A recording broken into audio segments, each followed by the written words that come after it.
ये करो के हिसाब से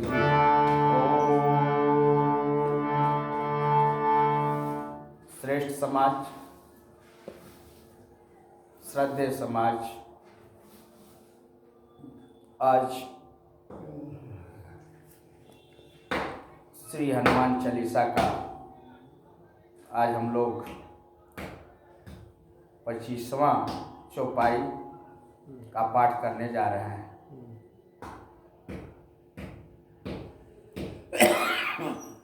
हर मंगलवार की तरह इस मंगलवार को भी ये कार्यक्रम उसी मंदिर में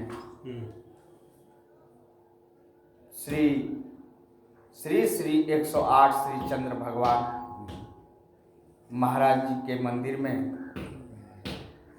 श्री ब्रह्मदास जी महाराज जी के समाधि के सामने इस दिव्य गंगा के तट पर विराजमान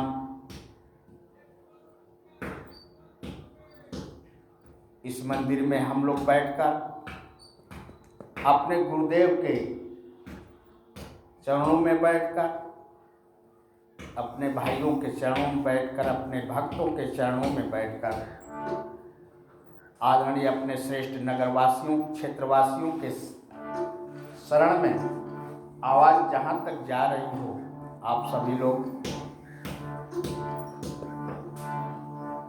श्रवण करने का काम करेंगे। इस मंदिर के पुजारी श्री हमारे कन्हैया दास जी पुजारी महाराज की कृपा से इसमें हम लोग आज 25वां चौपाई का पाठ कर रहे हैं। अपने परम गुरुदेव श्री राजेंद्र तिवारी जी के आशीर्वाद से, उपाध्याय जी के पुजारी जी के आशीर्वाद से, जो परशुराम जी की नीचे मंदिर है उसका पुजारी हैं हमारे उपाध्याय जी, और हमारे भैया शिवदास जी तिवारी रामपुर से। बहुत तो क्षेत्र में लोग पड़े हैं, बहुत लोग आते भी हैं, लोग आ नहीं पाते हैं, भगवान का जहाँ भी कार्य होता है, लेकिन जो आ जाते हैं समझिए भगवान की कृपा ही है उनके ऊपर। हमारे विनोद पांडे जी दरौली से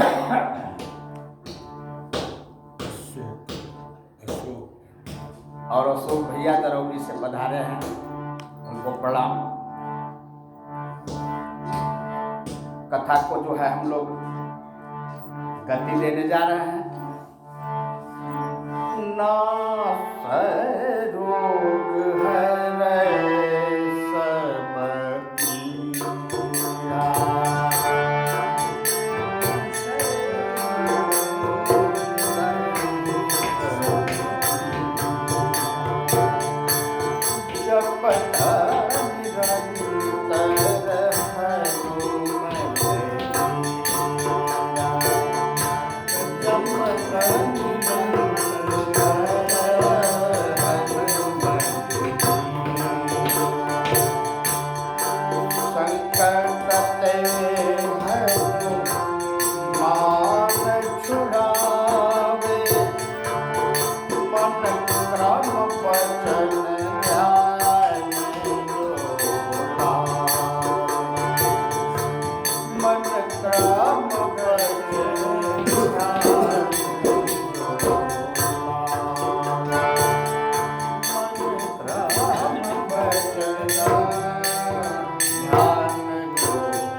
आदरणीय सज्जन समाज, इन चौपाइयों का अवलोकन करें तो कल के चौपाई के लास्ट में महावीर जब नाम सुनावे, भूत पिशाच निकट नहीं आवे, महावीर जब नाम सुनावे। तो जो नाम महिमा है, जपत निरंतर हनुमत वीरा, जप की महिमा है। इसके बाद की चौपाई के अंतिम में मन क्रम वचन ध्यान जो लावे, तो नाम जप हो गया। और ध्यान माने क्या होता है? ध्यान माने हनुमान चालीसा के 3 चौपाइयाँ कहना चाहती है। इस कली काल में ज्यादा कुछ न कर पाए तो केवल नाम जपत और ध्यान, तो भी आपका काम बन जाएगा। कल की चौपाई में नाम महिमा गाई गई, आज जपत से काम शुरू होगी। आज की चौपाई 25वां है, जहां तक पहुंच पावे।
जो हनुमान जी ही निरंतर जप करते हैं, परिणाम क्या होता है? नासय रोग हरय सब पीड़ा। जो भगवान जो हनुमान जी को जपता है तो नासय रोग हरय सब पीड़ा, उसके जीवन में समस्त रोग जो है उसका जो है नाश हो जाता है, नष्ट हो जाता है, दर्द नहीं है। हाँ, और उसके जो पीड़ाएं होती हैं वो सब हर लेते हैं। हम मेरे हनुमान जी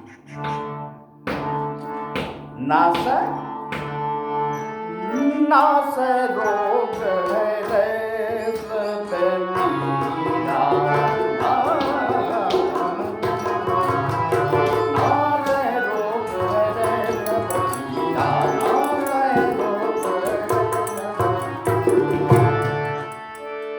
आज जो है शिवरात्रि है, पर्व है।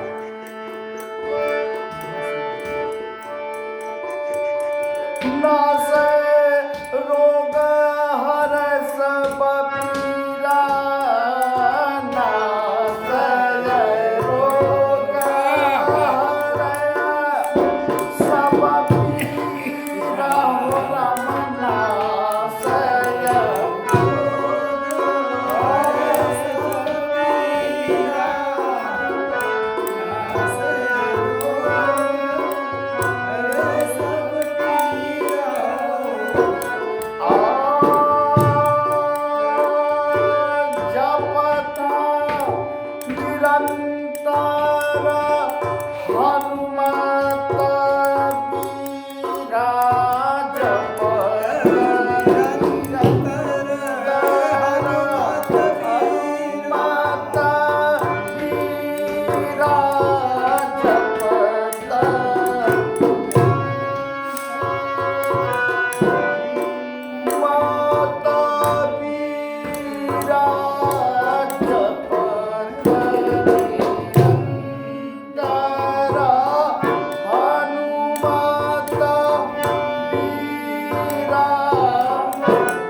और गाते रहेंगे तो गाते ही रह जाएंगे।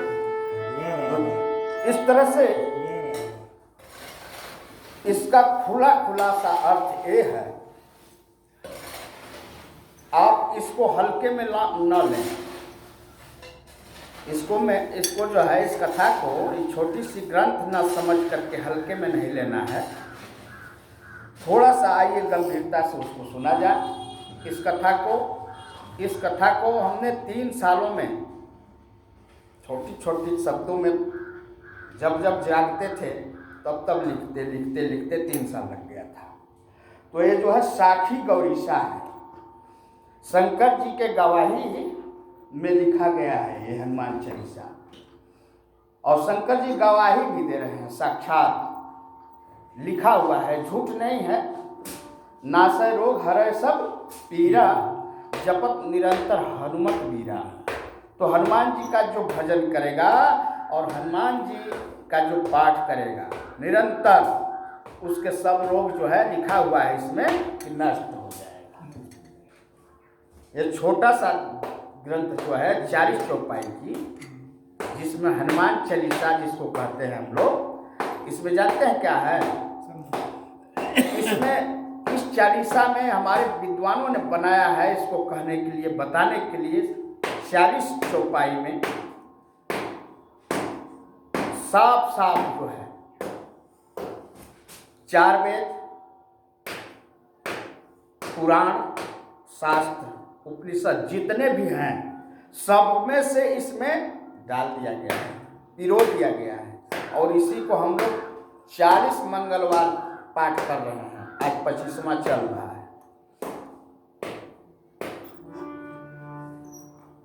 और इस चालीसा का जो हनुमान चालीसा का जो पाठ करेगा, समस्त रोग नष्ट हो जाते हैं।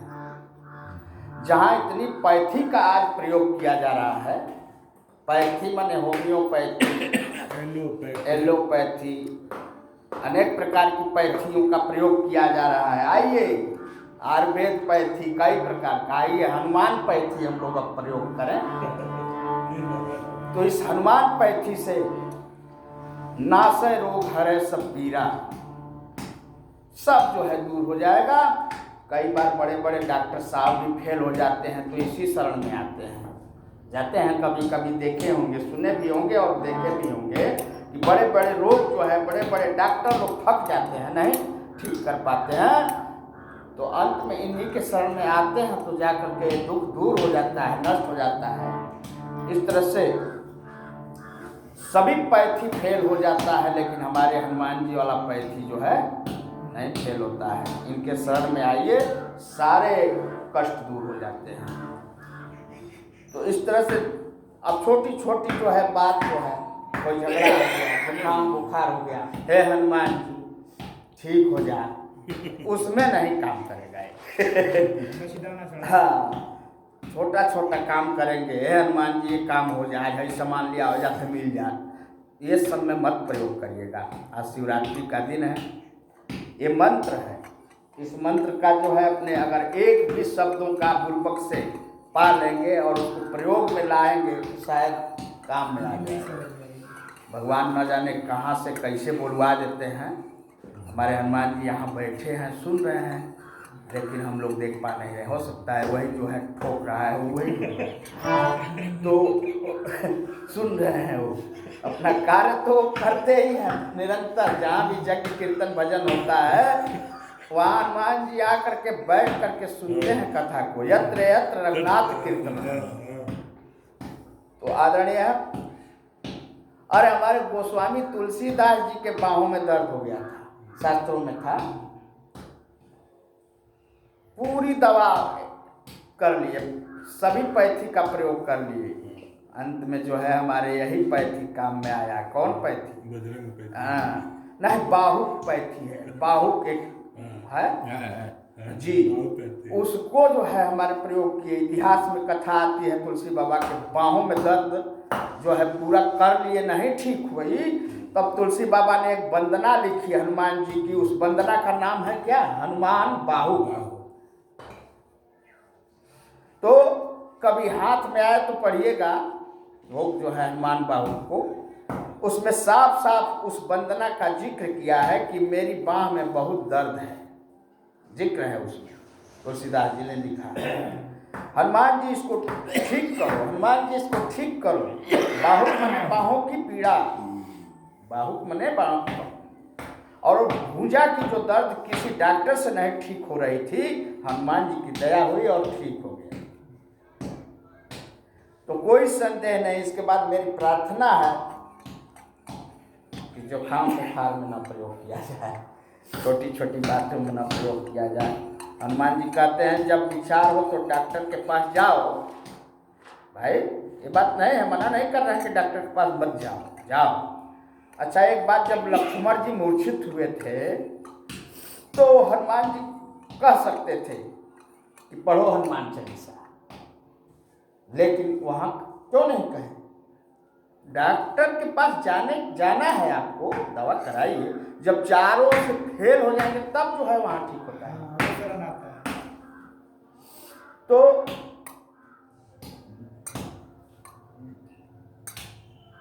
डॉक्टर ने दवा लिखा, हनुमान जी खुद दवा लेने गए और 24 घंटा के 12 घंटा का अंदर रहूं के रातों रात आना था। तो नासै रोग हरै सब पीरा और जपत निरंतर हनुमत बीरा, समस्त रोगों को समाप्त कर सकते हैं। हनुमान जी की कृपा से अब थोड़ा गंभीरता से विचार किया जाए। इस गंगा जी के तट पर हम लोग बैठ के थोड़ा सा अध्ययन करें इसका। यहाँ पर जो रोग शब्द आता है, वहाँ रोग माने क्या होता है? ये शब्द नहीं होता है, इसको शास्त्र कर्म फल मानती है रोग। और जिनको बीमारी मानते हो, डेंगू, कैंसर, शुगर, दांत घात वगैरह, इसको शास्त्र में कर्म फल माना गया है। तो ये पूर्व जन्म कृतम पाप, पूर्व जन्म के पाप उदय होते हैं। तो शास्त्र में रोग माने क्या होता है, इसको अब थोड़ा सा जाना जाए। नासै रोग में जो रोग शब्द आया है, तो रामायण के उत्तरकांड में लिखा है, मानस रोग कहूं समझाई। उत्तरकांड का शब्द है, मानस रोग का विनाश हनुमान जी करते हैं। लेकिन शास्त्र रोग इनको मानता नहीं है। ये तो आप दहीबाड़ा चेट और चाट जो खा रहे हैं बगल वाले दुकान पर, उससे क्या हो रहा है? पेट खराब हो जाता है।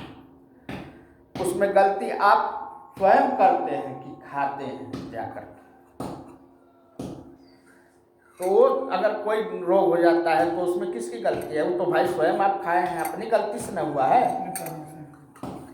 और मान लीजिए कैंसर क्यों हुआ? गुटखा खाए हो तभी ना, गुटखा खा रहे हो। कोई कहे कि रोग थोड़ो है, गुटखा खिला से हो जाए तो कोई कहे कि रोग थोड़ो है तो कैंसर है। क्यों भाई? जो गलती करो उसका फल मिले, चाहे हम हो कि चाहे आप हो, चाहे कोई भी हो। अगर हम गलत कर रहे हैं उसका फल मिलना निश्चित। ये तुम्हारी मूर्खता का फल है दोस्तों, उसको भोगो। शास्त्र कहता है ये रोग नहीं है। शास्त्र में मानस रोग, काम, क्रोध, मद, लोभ, ईर्ष्या आदि रोग माने गए हैं। ये रोग है, ये जो बताए हैं ये रोग नहीं है। शास्त्रों के अनुसार काम, क्रोध, मोह, ईर्ष्या, ये सब जो रोग है, ये शास्त्रों के अनुसार रोग है। रामायण के उत्तरकांड में लिखा है, समस्त मानस रोग के 3 कारण हैं। कौन कौन? आयुर्वेद में लिखा है, देह के समस्त रोगों के 3 कारण होते हैं। आपके शरीर में जो बीमारी आती है, वात, पित्त और कफ के माध्यम से आती है। आयुर्वेद कहता है तीनों लेवल में रहे तो कोई रोग नहीं होता है। जब लेवल घटता बढ़ता है तो रोग हो जाता है। वात बढ़ गया तो अस्थमा हो गया, वात जो है रोग बढ़ गया तो अस्थमा, पित्त बढ़ा तो पीलिया और पथरी वथरी, कफ बढ़ गया तो टीबी। इस तरह से कुछ और हो गया तो सारी बीमारियां वात पित्त कफ से ही होता है। अनुपात बिगड़ता है, थोड़ा सा कम बेसी होता है, रोग आ जाते हैं और सारी बीमारियां अंदर वाली पैदा हो जाती है, इनको रोग माना जाता है। उत्तरकांड में लिखा है, काम बात कफ लोभ अपाया, काम बात कफ लोभ अपाया, क्रोध पित्त नित छाती जाना, क्रोध पित्त नित छाती जाना, प्रीति करहि जौवन भाई, प्रीति करहि जौवन भाई, उपजई सन्य पात दुखदाई, उपजई सन्य पात दुखदाई, विषय मनोरथ दुर्गम नाना, विषय मनोरथ दुर्गम नाना, ते सब सूर नाम को जाना, ते सब सूर नाम को जाना। अब दिया है कि विषय मनोरथ दुर्गम नाना और ते सब सूल नाम को जाना। रामायण केवल राम कथा नहीं है, पूरा आयुर्वेद का ग्रंथ है ये। उत्तरकांड पढ़िए, रोग कैसे होता है, रोग का निदान